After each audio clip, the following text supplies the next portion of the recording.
히브리서 말씀을 새벽에 설교하게 되어서 또 그런 기회를 주신 하나님께 우리의 영광을 먼저 올려드립니다.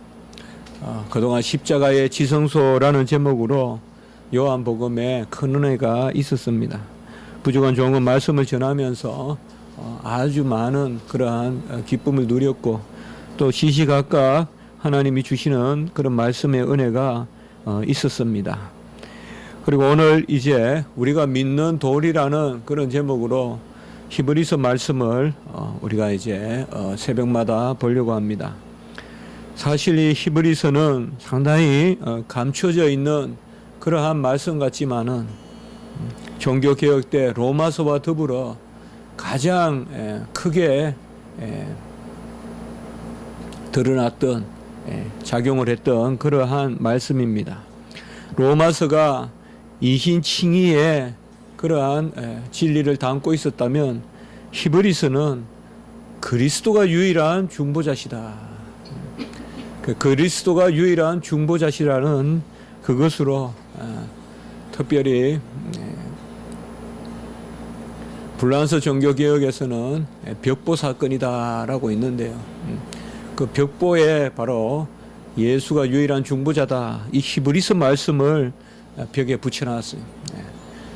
독일 종교개혁이 로마서를 벽에 걸어놨다면 불란서 종교개혁은 바로 이 히브리서를 벽에 걸어놨다고 한번 우리가 생각해 봐도 될 것입니다. 히브리서의 전체 주제는 뭐냐? 오늘 1장 1절과 2절에 있지만 아들을 통하여 바로 히브리인들에게 보내는 서신인데 히브리인들은 모세를 믿잖아요. 유대인들. 근데 그 일들이 이제는 아들을 통하여 일어난다. 그래서 제가 오늘 제목은 아들을 통하여 그리고 존엄과 위로의 서신이다. 이렇게 또한 제가 제목을 붙여본 것은 히브리서에는 아들의 존귀함과 또 위엄이 있어요. 그래서 1장부터 보면 천사들보다 이 아들이 뛰어나시다. 그래서 히브리서 전체에 우리가 꼭 담아야 될 주제는 바로 아들을 통하여서 말씀하시고 아들을 통하여 일을 이루시고 이제 아들을 통하여 우리에게 중보하시는데 이 아들이 존귀하신 하나님의 아들이시다. 특별히 이 땅에 오셔서 모든 구원을 다 이루신 그러한 높아지신 하나님의 아들이시다. 본래 하나님의 아들은 높지만은 이제 참 하나님이자 참 사람으로서 이 땅에 오셔서 높아지셨다. 그런 존엄이 있습니다. 그래서 히브리서를 우리가 읽을 때는 정말 우리의 존귀함을 얻을 수 있어요. 결국 예수 그리스도가 존엄하심으로 우리도 그 자리로 인도하시는, 그래서 예수와 함께 한 곳에서 난 우리의 존엄이 있어요. 그리고 히브리서에는 위로가 있어요. 저는 개인적으로 힘들고 어려울 때 히브리서를 많이 보려고 합니다. 이곳에는 위로가 있다. 그래서 히브리서를 오늘 첫날 전체적으로 우리가 개론을 말씀하면서 아들을 통하여 존엄과 위로의 서신이다 라고 이렇게 한번 제가 제목을 붙여본 것입니다. 교부 오리게는, 초대 교부 오리게는 이 히브리서는 누가 쓴지는 하나님만 아신다 라고 이렇게 이야기했어요. 히브리서만큼 이 저작성에 대한 논의가 많은 그러한 말씀이 없습니다. 누가 히브리서의 저자냐? 대체로 우리는 사도 바울이다 라고 이렇게 알고 있지만은 이 부분에 대해서는 의견이 팽팽합니다. 여러 사도들과 주의 일꾼들이 저자로 거론되고요. 대체로 그 당시에 크게 보면 학문의 세계가 두 세계가 있잖아요. 알렉산드리아 세계와 헬라 세계. 헬라는 지중해, 그리스, 또 로마, 라틴. 그런데 크게 보면 그 알렉산드리아와 헬라가 한 세계를 형성하고 이쪽이 동방이라고 해요. 그래서 우리가 보면 유럽에 보면 큰 마치 두 다리와 같이 나와 있는 지중해의 한쪽 왼쪽이 보면 로마 쪽이고 오늘날로 이태리, 오른쪽이 보면 그리스잖아요. 그리스를 동방이라 그래요, 우리가. 그 그리스를 어디까지 묶어서 바로 그리스의 알렉산더 대왕이 쭉 점령을 해가 페르시아로부터 어디까지 점령을 해요? 이집트, 애굽을 점령하잖아요. 그래서 거기에 알렉산드리아 도시를 만들잖아요. 그래서 우리가 여기를 동방이라 그래요, 동방. 그래서 동방신학이라고 그래요. 동방신학이라 그러면 그리스로부터, 그리스는 또 대표적으로 어디예요? 소아시아잖아요. 우리가 성경에 보면 마게도냐 지방, 갑바도기아 지방, 바로 이 다 동방이라고 해요, 우리가. 그래서 동방 지역, 이 동방에서는 대체로 바울이 저자다라고 많이 인정을 해요. 동방 쪽에서는. 그러나 서방 쪽, 서방이라는 곳은 어딘가 하면 오늘날 이제 로마가 포함되어 있는 보통 우리가 라틴 지방이라고 하는 곳이죠. 서방에서는 조금 이 부분에 대해서 회의를 가지고 있어요. 아니다. 393년 히포의 종교회의와 397년 그리고 419년 카르타고 회의에서 이쪽은 다 서방이에요. 서방. 라틴이에요. 히포는 알다시피 어거스틴이 있었던 곳이잖아요. 카르타고는 아프리카의 북쪽이에요. 그런데 로마 건너면 카르타고예요. 이쪽은 서방이라 그래요. 그러니까 그래서 쭉 그냥 수직으로 그어서 카르타고와 로마는 서방, 그리고 헬라, 곧 그리스와 알렉산드리아는 동방. 서방은 한창 이 히브리서의 저자가 바울이라는 것을 부정하다가 유명한 419년 칼케톤 회의와 393년 히포 회의에서 드디어 히브리서를 바울의 서신으로 받아들이면서, 바울의 14번째 서신으로 받아들이면서 히브리서가 정경이다. 정경이라는 말은 바로 정식 성경의 목록이다. 정경이 아닌 것을 우리가 외경이라 그러고, 정경도 외경도 아닌 것을 위경이라 그러는데 바로 정경이다라고 이렇게 선포를 합니다. 우리가 하나 잘 아실 것은 사도가 성경을 기록해야 그 성경에 권위가 더하지 않습니까? 그래서 사도 바울이냐 아니면 바나바라는 사람도 있고 마가라는 사람도 있고 심지어 아굴라와 브리스길라라는 사람도 있고 누가라는 사람도 있고, 이게 다 성경에 나오는 인물들인데, 심지어 초대교회의 교부, 초대교회의 우리 신학자들 교부라 하거든요.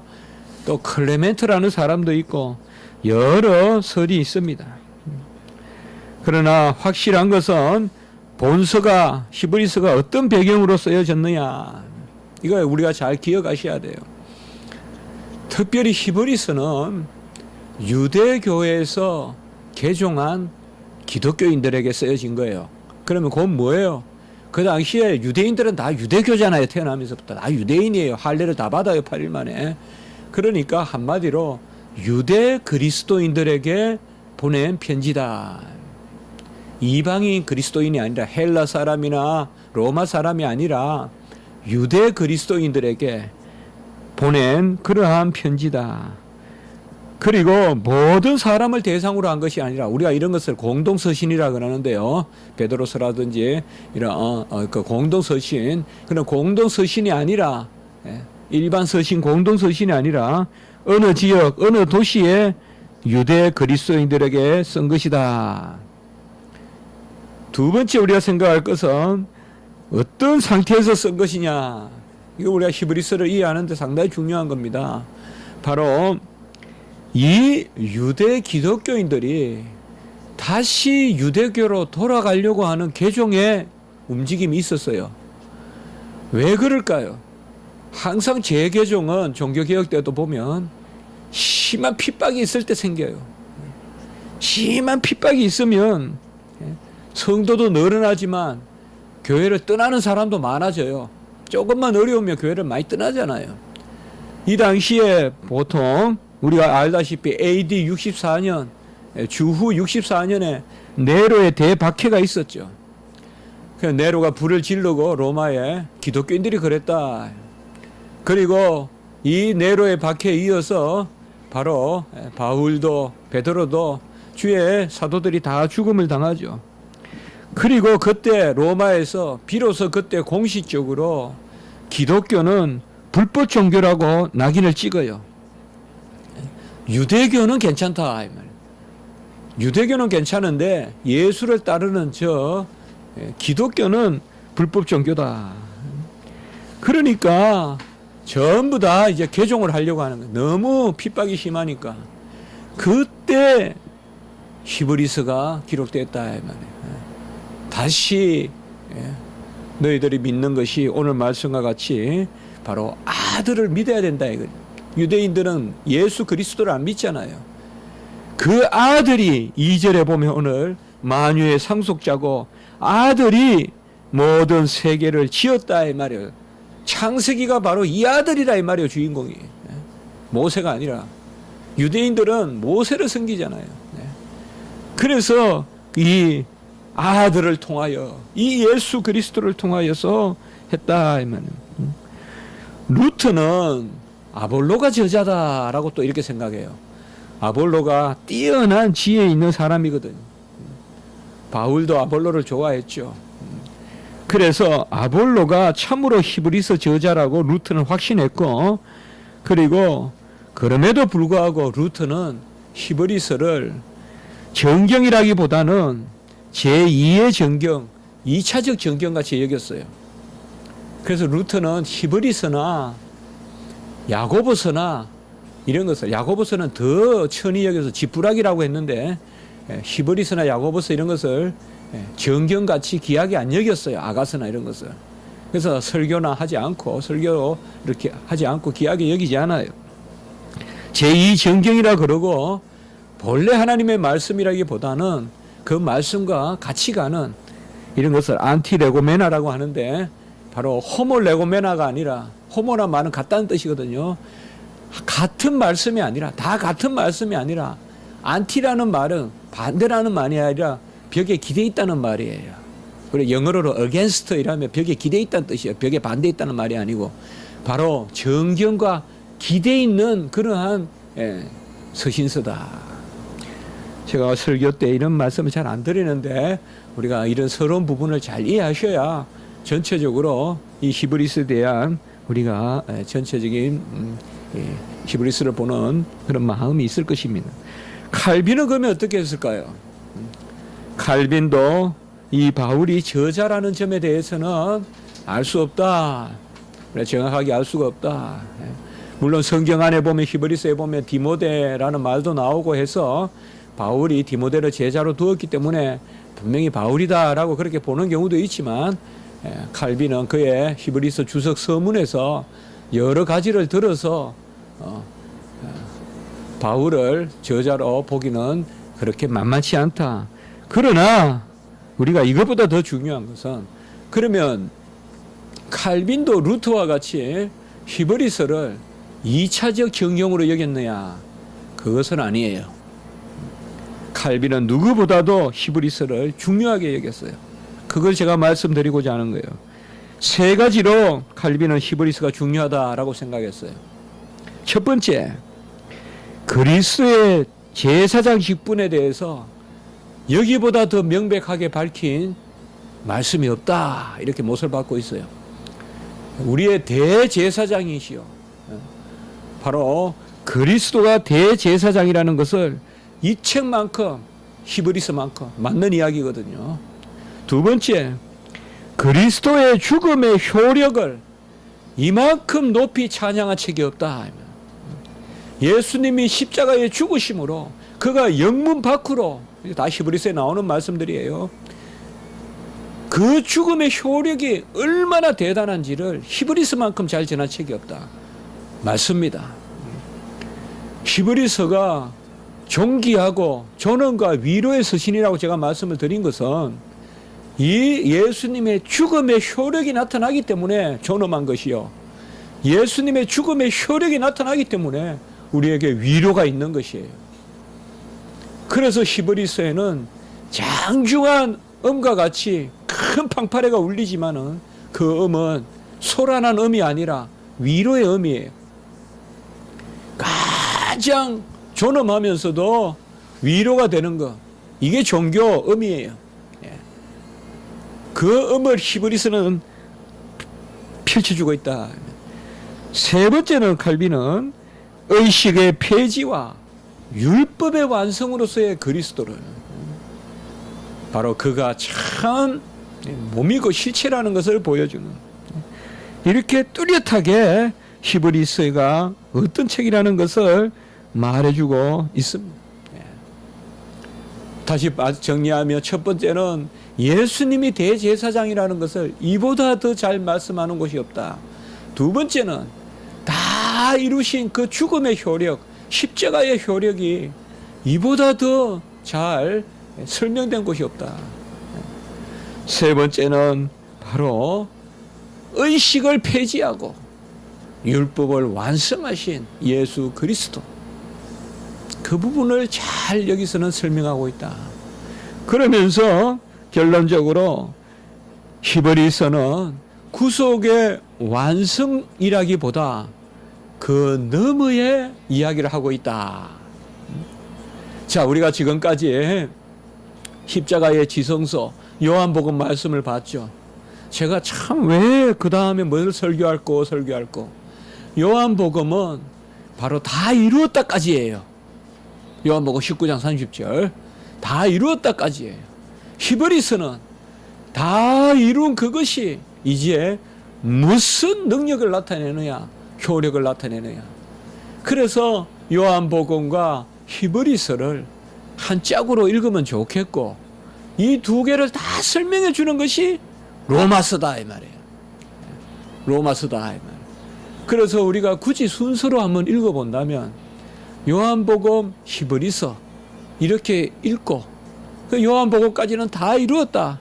히브리서는 그게 뭘 의미하느냐? 이제 다 이루신, 부활하시고 성천하셔서 하늘 성소에 계신 영원하신 중보자, 이게 바로 히브리서의 주제거든요. 히브리서 이라면 하늘 성소, 영원하신 대제사장, 중보자, 이것을 다 아우르는 교리의 전체, 그게 로마서다 이 말이에요. 혹자는 히브리서가 어렵다 하는데 저는 동의하기 어려워요. 저는 신학교 다닐 때부터 참 힘들 때가 많았어요. 참 어려울 때가 많았어요. 의지가 없어요. 저는 기댈 데가 없는 사람이에요. 그러니 위로가 필요하고, 참 신학교 들어가니까 참 가뭄도 좋고, 다 잘 믿는 집안에서 태어나고, 다 어느 목사 아들이고, 다 그런 거예요. 그래서 뭐 꼭 굳이 그런 건 아니지만, 저는 그때까지 해도, 신학교 1학년 때까지 해도 집에서 신학교 다니는 줄도 모를 만큼 숨겼으니까. 근데 그때 히브리서를 많이 읽어봤어요.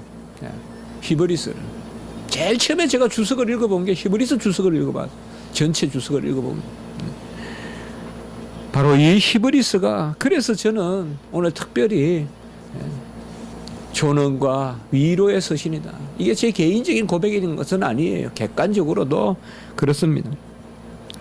자, 오늘은 첫날이라 제가 1장 1절과 2절 마지막 절을 읽었는데, 이 히브리서의 구조를 이 설교문에는 제가 쭉 써왔는데, 빨리 가능한 조금 시간이 걸려도 한 10분 정도라도 한번 살펴보겠습니다. 그리고 다음 주부터 히브리서 1장 1절부터 다시 말씀을 나누겠습니다.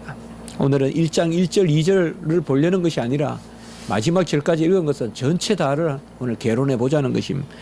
제일 처음에 앞부분에는 보면 영원하신 하나님의 아들이 만유의 상속자다. 1장 2절에 보면 만유의 상속자로 세우시고, 그런데 그분이 누구냐 이 말이죠. 자, 여러분들, 만유의 상속자다.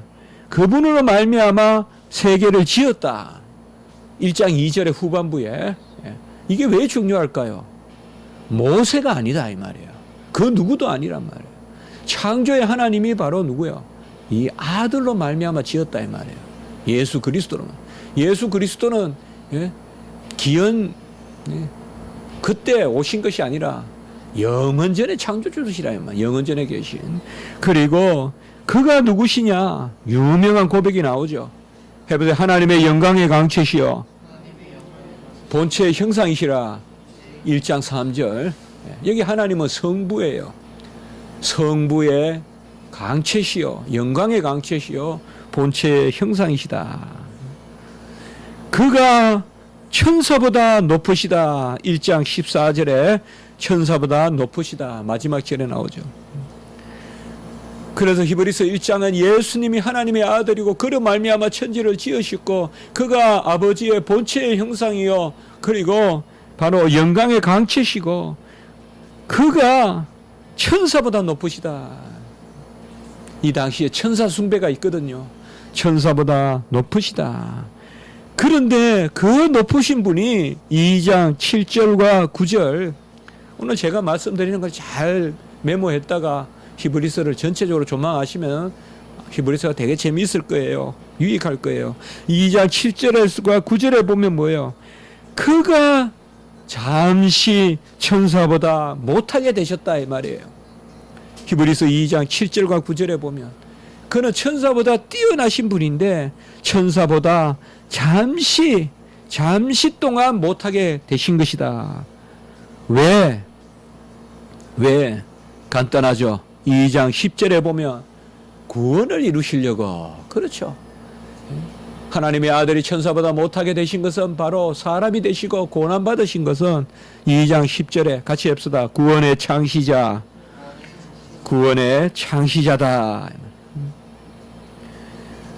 이런 구절들 다 잘 마크해 놓으세요. 그가 이제는 누구보다 이거 참 민감한 이야기예요. 그러니까 유대인들에게 지금 뭘 이야기하느냐? 3장 1절에 우리 믿는 도리의 사도시며 대제사장이다 이 말이에요. 뭐 아론보다도 대제사장이다. 그리고 2절부터 쭉 이야기하는 게 뭡니까? 바로 모세보다 뛰어나다라고 3장 3절에 이야기하고 있어요. 3장 3절에 그는 모세보다 더욱 영광을 받을 만한 것이 집을 지은 자가 집보다 존귀하다. 예수님은 집을 지은 자고 모세는 잘해봤자 지음을 받은 자다 이 말이에요. 히브리인들에게 예수라는 나사렛 사람이 모세보다 뛰어나다라고 이야기하는 것은 이것은 히브리인들이 받기 어려운 거예요. 자, 이 부분까지가 특별히 1장 1절에서 한 4장 정도까지는 어디까지 정확하게 특정할 필요가 없지만은 예수님이 누구시냐? 그가 바로 존귀하신 분이고 하나님의 아들이시고 천사보다 나으신 분인데 천사보다 잠시 못하게 되신 것은 우리의 구원을 위해서고 그는 모세보다도 뛰어나다. 여기에 한 가지 우리가 기억할 것은 바로 그가 왜 이렇게 오셨느냐. 이것이 바로 5장부터 전개되는 거예요. 그는 우리를 위한 대제사장이다 이 말이에요. 그는 바로 스스로 영광을 취하는 것이 아니요. 5장 5절에 보시면 스스로 영광을 취하심이 아니요. 우리를 위하여 멜기세덱의 반차를 쫓는 그러한 하나님의 종으로 오셨다. 같이 합시다. 왕 제사장. 제사장 왕. 이게 멜기세덱 반차예요. 아론의 반차는 아론의 후손들은 그냥 제사장이고 멜기세덱은 살렘 왕 아브라함을 축복했던 왕이에요. 왕 제사장이에요. 그래서 예수님은 5장에서 7장까지 우리가 쭉 말씀을 보면 멜기세덱의 반차를 쫓는 대제사장이고 영원한 구원의 근원이 되신다. 5장 8절과 9절에 보면 그가 아들이면서도 받으신 고난으로 순종함을 배워서 9절에 보시면 같이 합시다. 영원한 구원의 근원. 그가 영원한 구원의 근원이에요. 딴 어디에서 셈을 파면 안 돼요 이제. 예? 이사야서나 예레미야서나 한 셈을 파라고 했을 때 그 셈이 바로 예수님이에요. 영원한 구원의 근원이다. 근원이란 말은 셈이란 말이에요. 그러니 6장 19절 우리가 잘 아는 말씀이죠. 우리의 소망의 영혼의 닷을, 같이 합시다. 영혼의 닷. 이 영혼의 닷을 예수께 두어야 된다. 다 이건 유명한 요절들 아니에요. 그리고 이제 8장부터는 뭘 이야기하고 있느냐. 그가 다 이루셔서 더 좋은 언약의 중보자가 되셨다. 8장 6절에 보면 새 언약의 중보자다. 세 번, 네 번 나옵니다. 8장 8절, 8장 13절, 9장 15절 이런 데까지 나옵니다. 같이 합시다. 새 언약의 중보자. 우리가 성경에서 새 언약이란 말이 상당히 중요한데 예수님이 성찬 때 고린도전서에 나오듯이 새 언약의 피, 바로 새 언약의 피다라고 이 잔은이라고 말씀하신 곳 외에는 이 새 언약이라는 개념이 예레미야에도 나타나지만은 바로 히브리서가 새 언약에 대해서 가장 많이 말씀하고 있어요. 그는 언약의 중보자고 새 언약의 중보자는 바로 이제 이 땅의 장막에 있지 아니하고 9장 9절에 보면 바로 이 장막은 현재까지의 비운이 같이 합시다. 이 장막은 현재까지의 비운이 그 다음에 9장 11절에 보면 손으로 짓지 아니한 더 크고 온전한 장막 같이 합시다. 더 크고 온전한 장막 바로 하늘 성소에 계시단 말이에요. 그러니 무슨 장막 성전이니 무슨 이단들이 장막 하는데 좀 그 말 그만하면 좋겠어요. 이제 장막이니 심지어 성전이니 이런 말도 예수님을 우리가 더 자꾸 말씀해야지. 하여튼 그 구약 용어를 여전히 쓰고 있는 그런 교단들은 다 이단들이에요.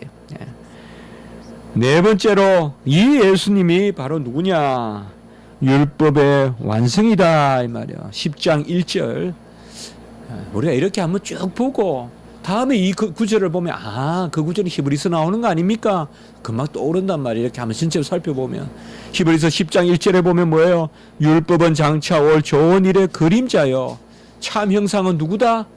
예수님이시다 라고 해서 예수님이 율법의 완성이고 참 형상이다 라는 것을 말씀하고 있어요. 10장 20절에는 그 예수님이 이제는 그림자가 아니라 완성이기 때문에 새로운 살 길이요 휘장은 곧 그의 육체니라 곧 구약의 지성소에 그 휘장을 찢어버렸다 이 말이에요. 위에서 아래로 갈라버리셨다. 율법의 완성이라면 자 로마서 10장 4절에도 보면 예수 그리스도는 율법의 마침이란 말이 있죠. 히브리서 10장에도 예수는 율법의 완성이라는 게 있어요. 그렇게 잘 이렇게 병행해서 보고 하면 재미있죠 말씀이. 그래서 히브리서 10장에도 율법을 이 완성이란 말이 뭐예요? 지성소를 찢었단 말이에요. 율법의 완성은 율법을 완성했다는 것이 아니라 은혜의 백성인 조성했다는 뜻이에요. 율법은 똑같아요. 새로운 율법이 없어요. 그 율법을 지킬 백성을 달리 말하면 은혜의 백성의 길을 열어놓으셨다는 거예요. 그게 율법의 완성이에요. 그러니까 십자가에서 바로 찢어졌다 이 말이에요. 휘장이 살 길이요 휘장은 곧 그의 육체다. 그리고 히브리서 11장 우리가 잘 아는 믿음의 장이에요. 자 이러한 예수님의 은혜로 누가 구원을 받았느냐? 구약의 백성들도 다 구원받았다는 거예요. 이게 히브리서 11장이에요. 얼마나 히브리서가 주도 면밀해요. 그러니까 이 예수의 공로라는 거예요. 모세의 공로가 아니라. 아직 오시진 않았지만 구약 때는 그래도 오시지 않은 예수를 바라봄으로 구원을 받았다 이 말이에요. 그게 히브리서 11장이에요. 히브리서 10장 38절 11장 바로 가기 전에 히브리서 10장 38절 거기도 한번 여러분 꼭 마크하세요. 이 구절이 여기 있나 싶을 정도로 같이 합시다. 의인은 믿음으로 말미암아 살리라. 이거 로마서에만 있는 말씀 아니에요. 히브리서 10장 38절에도 나와요. 그리고 그 믿음으로 예수 그리스도를 믿는 믿음으로 11장에 바로 구약의 백성들도 그리고 12장 13장은 우리가 소위 말하는 성도의 삶이 나타난다 이 말이에요.